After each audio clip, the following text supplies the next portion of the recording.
నమస్తే, welcome to I dreams special drive. నేను మీ మాధురి. ప్రస్తుతం ప్రపంచాన్ని పట్టిపీడుస్తున్న పెద్ద సమస్య సైబర్ నేరం. ప్రధానంగా బ్యాంకింగ్ రంగంలో ఈ సైబర్ నేరగాళ్ల బారిన ఎందరో పడుతున్నారు కూడా.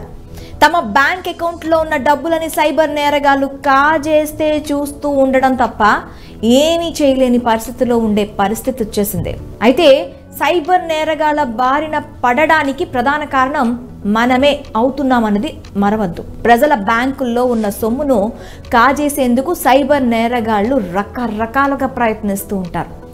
ఆకర్షణీయమైన లింకులను ఏర్పాటు చేసి దానిని క్లిక్ చేసే విధంగా ప్రజలని అట్రాక్ట్ చేస్తూ ఉంటారు. ఏ మాత్రం ఆలోచించకుండా ఆ లింక్ని క్లిక్ చేశారంటే మీ బ్యాంక్ అకౌంట్లో ఉన్న డబ్బు గోవిందా.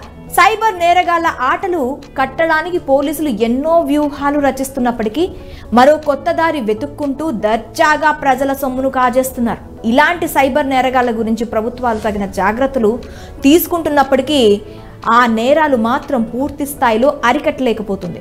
ప్రధానంగా సైబర్ నేరగాళ్లు 5 రకాల పద్ధతుల్లో మోసాలకు పాల్పడుతున్నారు. అవి FedEx courier, advertisement portal, business లో పెట్టుబడులు పేరిట లింకులు, ఆన్లైన్ లో లోన్లు, క్రెడిట్ డెబిట్ కార్డుల వివరాల సేకరణ.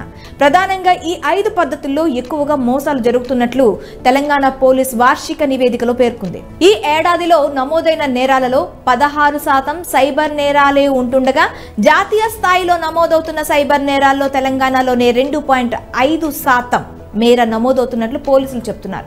ముఖ్యంగా సైబర్ మోసగాళ్లు ఫెడెక్స్ ఉద్యోగుల పేరిట కాల్స్ చేసి మోసాలకు పాల్పడుతున్నారు. అలాగే పోలీసులు కస్టమ్స్ అధికారుల పేరిట ఫోన్ చేసి మీ పేరిట వచ్చిన పార్సిల్లో అనుమతి లేని పదార్థాలు ఉన్నాయని భయపెట్టి డబ్బులు లాగుతున్నారని పోలీసులు చెప్తున్నారు. ఇలాంటి కాల్స్ పై అప్రమత్తంగా ఉండాలంటూ పోలీసులు హెచ్చరిస్తున్నారు. ఇక ఆన్లైన్ లో ఆఫర్స్ పేరిట మోసాలకు పాల్పడడం మరో రకం. ఆన్లైన్లో పలు రకాల వస్తువులు సేల్స్ ఆఫర్లు పేరిట ఆకర్షణమైన యాడ్స్ డిజైన్ చేసి యూజర్స్ని ఆకట్టుకుంటున్నారు.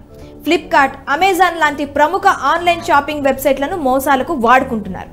ఈ వెబ్సైట్స్ పేరిట ఫేక్ లింక్స్ క్రియేట్ చేసి వాటిని క్లిక్ చేసి తమ పని కాని చేస్తున్నారు. ఇలాంటి మోసపూరిత లింక్స్ ని క్లిక్ చేయకుండా జాగ్రత్త వహించాలని, ఆన్లైన్ షాపింగ్ చేయాలనుకుంటే థర్డ్ పార్టీ లింక్స్ క్లిక్ చేయవద్దని అధికారులు హెచ్చరిస్తున్నారు.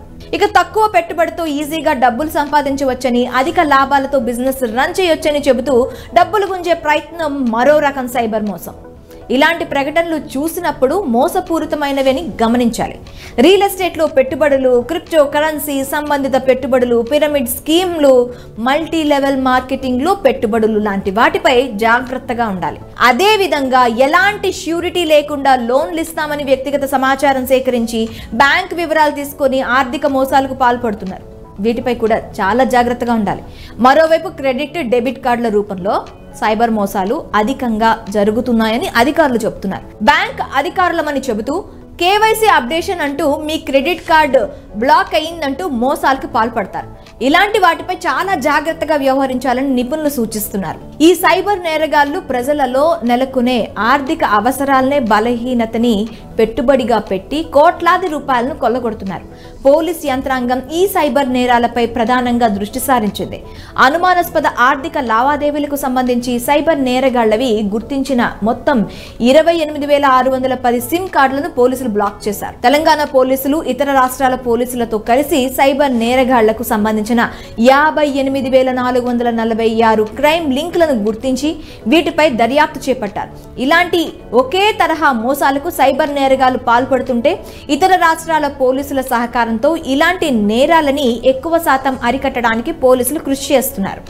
డిజిటల్ ప్రపంచంలో డేటా భద్రత ఎంత ముఖ్యమో, దీని భద్రతపై ఎన్నో జాగ్రత్తలు తీసుకున్నప్పటికీ యూజర్లు అప్రమత్తంగా లేకుంటే ఆఫర్లు, ప్రకటనలు, థర్డ్ పార్టీ యాప్ల పేరుతో సైబర్ నేరగాళ్లు వ్యక్తిగత వివరాలను చోరీ చేసి బ్యాంక్ ఖాతాలను ఖాళీ చేస్తారని గుర్తుంచుకోవాలి. ఓవైపు ప్రభుత్వం, మరోవైపు పోలీసులు ఈ సైబర్ నేరాలని అరికట్టడానికి కృషి చేస్తున్నప్పటికీ ప్రధానంగా ఇలాంటి మోసాలకు గురి కావడానికి మనమే కారణమని గుర్తించాలి. థర్డ్ పార్టీ లింక్లని క్లిక్ చేయకండి. ఆన్లైన్ కాల్స్ ని రిసీవ్ చేసి తమ వ్యక్తిగత వివరాలని, బ్యాంక్ వివరాలని చెప్పకుండా జాగ్రత్త పడితే ఈ నేరాల నుండి బయటపడొచ్చని గుర్తించాలి. ఇది ఇవాల్టి స్పెషల్ డ్రైవ్. మరొక అంశంతో మీ ముందుకు వస్తాం. Stay with us.